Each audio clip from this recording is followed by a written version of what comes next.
রাত দুলারিতে Wasim hero, Shabana heroine, Jasim শাবানার ভিলেন, মানে নায়িকার ভিলেন, সুতগত খল চরিত্র ওই ছবির মেন জসিম।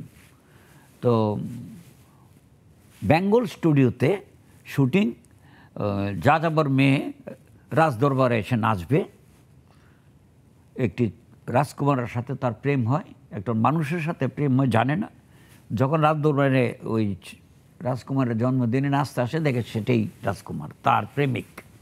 সেখানে ওই যাযাবর মেয়ে ছিল সে, তো যাযাবর মেয়ে ওর যাযাবররা এসছে নাচবে, ওইখানে যাযাবরেরই একজন জসিম। তো জসিম শাবানার সাথে গানে থাকবে, ম্যান্ডোলিন বাজাবে আর শাবানা নাচবে গাইবে। তো ম্যান্ডোলিন পড়ার সাথে সাথে আমরা ছবি সাহেবই বললো যে ঝন্টু ড্রেসটা জসিমের। আমি বললাম যে আপনি তো এক্সপার্ট, আপনি কোন, তুমি বলো না। আমি বললাম যে একটা প্যান্ট পরে এই পর্যন্ত একটা বুট দেন, হিরোদের মতো বেল্ট পরাই দেন, শার্ট দিয়ে ফুলাতে এখান থেকে ঝুলে থাকবে, আর একটা কুটি দেন এখানে জড়ি থাকবে, আর এখানে বেল্ট থাকবে, হাতে ম্যান্ডোলিন, সুন্দর লাগবে। যেটা নাকি আমরা দেখতাম মোহাম্মদ আলীকে, ওই ম্যান্ডোলিন বাজায় গান গায়, আজ খুশি সে ঝুম রাহা, সেই পাকিস্তান ছবির।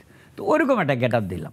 তো পয়রা যখন আমরা বললাম এটা দাও, পয়রা যখন সেটে আসলো আমি দেখে বললাম বাহ, একেবারে শিবাজি গণেশ। শিবাজি গণেশ কিন্তু মাদ্রাজের 1 নাম্বার হিরো।